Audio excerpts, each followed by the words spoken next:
നമസ്കാരം. ഞാനൊരു രണ്ടാമതൊരു വീഡിയോ കൂടി ഇന്ന് തന്നെ ചെയ്യാമെന്ന് കരുതി. രണ്ടാമത്തെ വീഡിയോ കേരള രാഷ്ട്രീയത്തെ കുറിച്ചാണ്. ഇലക്ഷൻ ഏതാണ്ട് അടുത്തു കഴിഞ്ഞു. അപ്പോൾ അതിൽ നമ്മൾ എന്തുകൊണ്ട് ചെയ്യുന്ന കാര്യങ്ങളും നമ്മുടെ തെരഞ്ഞെടുപ്പ് വാഗ്ദാനങ്ങളുമായി പല പാർട്ടികളും നിങ്ങളെ സമീപിച്ചിട്ടുണ്ട്. പലരും കേട്ട് കഴിഞ്ഞാൽ ആഗ്രഹിക്കുന്ന പല വാഗ്ദാനങ്ങളുമാണ്. പക്ഷെ അത്തരം വാഗ്ദാനങ്ങളുടെ ഒരു റിലയബിലിറ്റി അല്ലെങ്കിൽ അത് നടപ്പിലാക്കാൻ കഴിയുന്ന ഇത് എത്ര കണ്ട് ഉണ്ട് എന്നുള്ളതും കൂടെ നമ്മൾ ചിന്തിക്കേണ്ടതായിട്ടുണ്ട്. ഞാനിപ്പോൾ സംസാരിക്കാൻ പ്രധാനമായിട്ട് പോകുന്നത് UDF-ന്റെ തെരഞ്ഞെടുപ്പ് പ്രകടന പത്രികയിലത്തെ കാര്യങ്ങളെ കുറിച്ചിട്ടാണ്.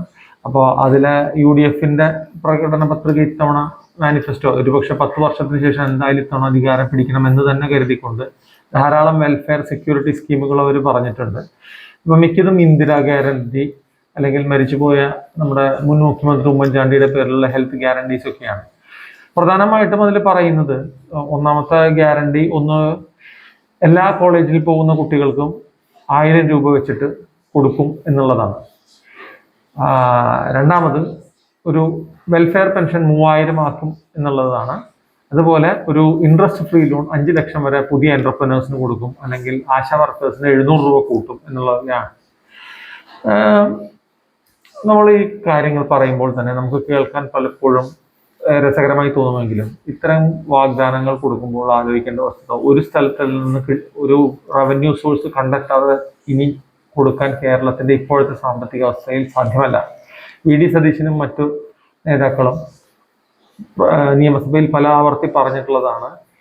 കിഫ്ബി വഴി എടുക്കുന്ന വായ്പ ബഡ്ജറ്റിന്റെ ഒപ്പം കൂട്ടുകയും അത് കേരളത്തിന്റെ കടമായിട്ട് പ്രഖ്യാപിക്കുകയും ചെയ്യുമെന്നുള്ളത് മുൻകൂട്ടി പറഞ്ഞ ശേഷം കേന്ദ്ര ഗവൺമെന്റ് പുതിയ അലവൻസ് കൊടുക്കാത്തത് കൊണ്ട് ഇതിനെ വന്നപ്പോൾ VD സതീശൻ ഇതിനെ ചെയ്യുന്നത് ശരിയാണ് എന്നുള്ള പോലെ പറഞ്ഞതായിട്ട് നമുക്ക് കാണാൻ കഴിയും.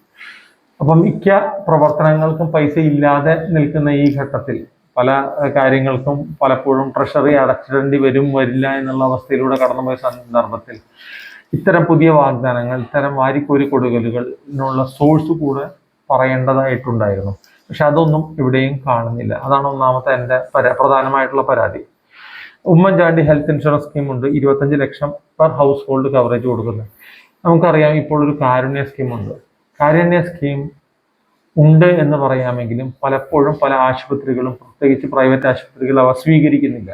അതിനുള്ള കാരണമായി അവർ പറയുന്നത് ഫണ്ടിന്റെ ഗഡുക്കൾ മുമ്പ് ചെയ്ത പലതിൻ്റെയും കിട്ടാനുണ്ട് എന്നുള്ളതാണ്. അത് കിട്ടിയ ശേഷം മാത്രമേ തുടർന്ന് ചെയ്യാൻ കഴിയൂ എന്ന് പറഞ്ഞുകൊണ്ട് അവർ അത് ബ്ലോക്ക് ചെയ്ത് വെച്ചിരിക്കുകയാണെന്ന് നമുക്ക് പല ആശുപത്രികളിലും സംസ്ഥാനത്ത് കാണാൻ കഴിയും. ഇതിൻ്റെ കൂടെയാണ് ഈ ക്യാൻസർ ചികിത്സയ്ക്കും വേണ്ടി പ്രത്യേകിച്ച് ലോട്ടറി സ്കീംസ് വഴിയാണ് പൈസ കണ്ടെത്തുന്നത്. ഇനി നിങ്ങൾ എങ്ങനെയാണ് 1000 രൂപ വെച്ചിട്ട് കോളേജ് വിദ്യാർത്ഥികൾക്ക് കൊടുക്കാനായിട്ട്, ഗേൾസിന് കൊടുക്കാനായി ഉദ്ദേശിക്കുന്നത്? അതിനുള്ള സോഴ്സ് എവിടെയാണ്? ഇപ്പോൾ തന്നെ വേണ്ടതിലധികം ഫിനാൻഷ്യൽ ക്രൈസിസിൽ നിൽക്കുന്ന കേരളത്തിന് എങ്ങനെയാണ് ഇത് താങ്ങാൻ കഴിയുക? നിങ്ങൾ അതിൽ ഡിസേബിൾഡ് ആയിട്ടുള്ള ആൾക്കാർക്ക് കൊടുക്കുന്നതുണ്ടെങ്കിൽ നമുക്ക് സമ്മതിക്കാം. പക്ഷേ എല്ലാ കോളേജ് വിദ്യാർത്ഥികൾക്കും എന്ന് പറയുമ്പോൾ അതിൽ മാനേജ്മെന്റ് കോട്ടയിൽ പഠിക്കുന്ന പ്രൊഫഷണൽ കോളേജ് വിദ്യാർത്ഥികൾ ഉൾപ്പെടില്ലേ? ഒരു വർഷത്തിൽ 5-6 ലക്ഷം ചെലവാക്കി പഠിക്കുന്ന പോസ്റ്റ് ഗ്രാജുവേറ്റ് വിദ്യാർത്ഥികൾ ഉൾപ്പെടില്ലേ? അവരെയും ഉൾപ്പെടുത്താനുള്ള തയ്യാറെടുപ്പിലാണോ നിങ്ങൾ? ഈ വക കാര്യങ്ങൾക്ക് ഒരു വ്യക്തത വരുത്തേണ്ടതായിട്ടുണ്ട്. ഇനി വേറെ ഉമ്മൻചാണ്ടിയുടെ പേരിൽ ഹെൽത്ത് കെയർ സ്കീമിനെ കുറിച്ച് പറഞ്ഞു.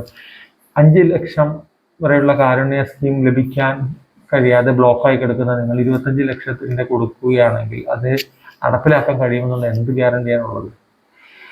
സർക്കാർ ജീവനക്കാരുടെ ഹെൽത്ത് ഇൻഷുറൻസ് സ്കീം തന്നെ പലപ്പോഴും എമൗണ്ടുകൾ കിട്ടിയിട്ടില്ല എന്ന് പല ആശുപത്രികളും, പ്രത്യേകിച്ച് പ്രൈവറ്റ് ആശുപത്രികൾ കംപ്ലൈന്റ് പറയുന്നുണ്ട്.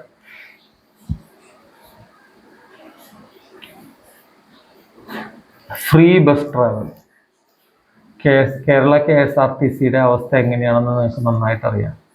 ശമ്പളവും പെൻഷനും കൊടുക്കാൻ കഴിയാതെ അതിൻ്റെ ഡേറ്റ് പോസ്റ്റ്പോൺ ചെയ്ത് അഡ്വക്കേറ്റ് മുഖാന്തരം ഈ പെൻഷനേഴ്സ് കേരള ഹൈക്കോടതിയിൽ ദേവൻ രാമചന്ദ്രൻ എന്ന ജഡ്ജിന്റെ ബെഞ്ചിൽ പിന്നാലെ ചെന്ന് അവർ മറ്റു പലരുടെയും ശമ്പളം, മേധാവികളുടെയും കട്ട് ചെയ്തുകൊണ്ട് അവർക്ക് കിട്ടിയ ശേഷം ഇവർക്ക് കൊടുത്താൽ മതി എന്നുള്ള ഓർഡർ പുറപ്പെടുവിച്ചതൊക്കെ ഏതാനും വർഷങ്ങൾക്ക് മുന്നെയാണ്. അത്തരം അവസ്ഥയിലൂടെ പോകുന്ന KSRTCയിൽ നിങ്ങൾ സ്ത്രീകൾക്ക് സൗജന്യ യാത്ര എന്ന് പറഞ്ഞു കൊടുത്തു കഴിഞ്ഞാൽ എവിടുന്നാണ് പിന്നെ പൈസ ഉണ്ടാകാൻ പോകുന്നത്? ഇത്തരം കാര്യങ്ങൾ ചെയ്യുമ്പോൾ ഒന്ന് ആലോചിച്ചുകൂടെ? ഇത് മാത്രമല്ല, ഒരു ഇൻട്രസ്റ്റ് ഫ്രീ ലോൺസ് 5 ലക്ഷത്തിൻ്റെ, അത് കേരളത്തിൽ ഓൾറെഡി ഡെപ്റ്റഡ് ആണ്. അത് എങ്ങനെ ഇനി കൊടുക്കുമെന്നുള്ളത് നിങ്ങൾ അറിയണ്ടേ? ഇതിൽ നടപ്പിലാക്കേണ്ട ഒരു വസ്തുത ആശാ വർക്കർമാരുടെ വേതനം വർധനവിനെ കുറിച്ചാണ്. അത് അവർ അർഹിക്കുന്നതാണ്. അവർ കോവിഡ് കാലത്തും മറ്റും വളരെയധികം കഷ്ടപ്പെട്ടുള്ള ആൾക്കാരാണ്. അവരുടെ വേതന വർധന അവർ അർഹിക്കുന്നതും അത് എങ്ങനെയെങ്കിലും അവർക്ക് നടപ്പിലാക്കി കൊടുക്കുന്ന ഈ കാര്യത്തോട് ഞാൻ പൂർണ്ണമായിട്ട് യോജിക്കുകയാണ്. മറ്റു പല കാര്യങ്ങളും അനാവശ്യമാവുകയും സാമ്പത്തിക ഭാരം വരുത്തി വയ്ക്കാൻ മാത്രമേ ഉതകുകയുള്ളൂ. ഇത്തരം വാഗ്ദാനങ്ങൾ വാരിക്കോരി നൽകി അധികാരത്തിലെത്തി വെള്ളം കുടിക്കുന്ന അവസ്ഥ കോൺഗ്രസിന് കർണാടകത്തിലുണ്ട്, ഹിമാചൽ പ്രദേശിലുണ്ട്. ഹിമാചൽ പ്രദേശിൽ ഘട്ടാഘട്ട് സ്കീമിലൂടെ അധികാരത്തിലെത്തിയ കോൺഗ്രസ് ഇപ്പോൾ ഒന്നും തന്നെ നടപ്പിലാക്കാൻ കഴിയാത്ത സ്ഥിതിയിലാണ്. 1500 രൂപ മന്ത്ലി കൊടുക്കും അവിടുത്തെ സ്ത്രീകൾക്ക് എന്ന് പറയുകയും ഓൾഡ് പെൻഷൻ സ്കീം നടപ്പിലാക്കുകയും ചെയ്ത ശേഷം ഇന്ന് ഏതാനും ആഴ്ചകൾക്ക് മുമ്പ് മന്ത്രിമാരുടെയും സ്പീക്കറിന്റെയും ശമ്പളം കൊടുക്കാൻ നിർവാഹമില്ലാതെ കട്ട് ചെയ്ത് വെച്ചിരിക്കുകയാണ്. സൗജന്യമായിട്ടുള്ള ബസ് യാത്ര സ്ത്രീകൾക്ക് കൊടുക്കുമെന്ന് പറഞ്ഞ ശേഷം ഇപ്പോൾ അവിടെ 250 രൂപയുടെ അടുത്ത് തുല്യമായൊരു തുകയ്ക്ക് പാസ് എടുത്താൽ മാത്രമേ സൗജന്യ ബസ് യാത്ര നടക്കൂ എന്ന് പറഞ്ഞിരിക്കുകയാണ്. പല MLA-മാരുടെയും പെൻഷനും മറ്റും കൊടുക്കാൻ കഴിഞ്ഞിട്ടില്ല. ഡെവലപ്മെന്റൽ കാര്യങ്ങൾക്ക് ഉതകുന്ന ഫണ്ടുകളെല്ലാം സ്റ്റാൻസിലാവുകയും വകമാറ്റി ചെലവഴിക്കുകയും ചെയ്തിട്ടുണ്ട്. കർണാടകയിലെ അവസ്ഥയും ഒട്ടും വ്യത്യസ്തമല്ല. ലാഭത്തിലായിരുന്ന കർണാടക റോഡ് ട്രാൻസ്പോർട്ട് കോർപ്പറേഷൻ ഇന്ന് നഷ്ടത്തിലാണ്. മാത്രമോ ഇത്തരം സൗജന്യ യാത്രയുടെ ഭാരം വഹിക്കുന്നത് ബസ് ജീവനക്കാർ മാത്രമല്ല എന്നുള്ളതാണ് വസ്തുത. ഒരു ബസ് സ്ത്രീകൾക്ക് സൗജന്യ യാത്ര അനുവദിക്കുകയാണെന്ന് കരുതുക. ഒരച്ഛൻ, ഒരു മകൾ, ഒരു ഭാര്യ അടങ്ങുന്ന കുടുംബം യാത്ര ചെയ്യുകയാണെങ്കിൽ 2 പേർക്ക് സ്ത്രീകളായതിനാൽ അത് ഇളവ് കിട്ടുമെന്ന് കരുതുക. അവർ പിന്നെ ഒരു ഓട്ടോയോ കാറോ പോലത്തെ വെഹിക്കിളുകൾ ഉപയോഗിക്കും. ഊബറുകാരുടെ വരവ് 50% വരെ കുറഞ്ഞതായിട്ട് കർണാടകയിൽ കംപ്ലൈന്റ് ഉണ്ട്. ഓട്ടോ ഡ്രൈവർമാരുടെ ഓട്ടം കുറഞ്ഞതായി കംപ്ലൈന്റുകൾ കാണാം. മാത്രമല്ല മറ്റു പല കാര്യങ്ങൾക്കും സെസ് ഏർപ്പെടുത്തുക വഴിയാണ് ഇപ്പോൾ ഈ നഷ്ടപ്പെട്ടുകൊണ്ടിരിക്കുന്ന തുക അവർ തിരിച്ചു പിടിക്കുന്നത്. ഹിമാചൽ പ്രദേശിൽ 2 മുതൽ 3 രൂപ വരെ സെസ് പെട്രോളിന് ഏർപ്പെടുത്താൻ ശ്രമിക്കുന്നുണ്ട്.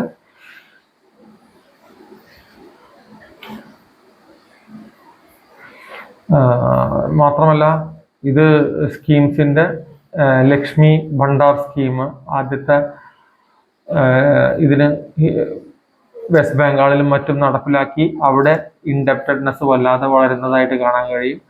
ഇത്തരം കാര്യങ്ങൾ നടപ്പിലാക്കുന്നതിലൂടെ സംസ്ഥാനത്തിന്റെ ആരോഗ്യ മേഖലയിലും ഇൻഫ്രാസ്ട്രക്ചർ മേഖലയിലും നടത്തേണ്ട ഡെവലപ്മെന്റിനുള്ള തുക വകമാറി ചെലവഴിക്കുകയും ഈ ഡെപ്റ്റ്, അനാവശ്യമായ ഡെപ്റ്റ് എല്ലാവർക്കും സൗജന്യം നൽകാമെന്നുള്ള വാഗ്ദാനങ്ങൾ മൂലം നടപ്പിലാക്കാൻ കഴിയാതെ വരികയും മറ്റു രീതിയിൽ കൂടെ ഇലക്ട്രിസിറ്റി ചാർജ് ഉയർത്തുക, പെട്രോൾ ചാർജിൽ സെസ് ഏർപ്പെടുത്തുക, മറ്റ് സെസ് ഏർപ്പെടുത്തുക വഴി ഇതിൻ്റെ തുക തിരിച്ചു പിടിക്കാനുള്ള ശ്രമത്തിൽ സാധാരണ ജനങ്ങളുടെ മേൽ ഇൻഫ്ലേഷന്റെ അധിക ഭാരം ഏർപ്പെടുത്തുകയാണ് ചെയ്യാൻ ഇവർ ഉദ്ദേശിക്കുന്നത്.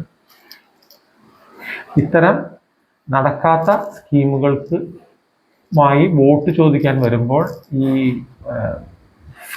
ഫ്രീബീസ് കൾച്ചറിൽ ആകർഷകരാവാതെ അതിനുള്ള സോഴ്സുകൾ നിങ്ങൾ എങ്ങനെ കാണുന്നു എന്നുകൂടി അവരോട് അന്വേഷിക്കുക. അങ്ങനെ പ്രോപ്പറായിട്ട് സോഴ്സ് പറയാൻ കഴിയുമെങ്കിൽ മാത്രം അവർ പറയുന്നതിനെ വിശ്വസിക്കുക. ഇല്ലെങ്കിൽ ജലരേഖ വെള്ളത്തിൽ വരച്ച വര പോലെ എല്ലാം നിഷ്ഫലമാവും എന്നുള്ളത് ഓർക്കുക.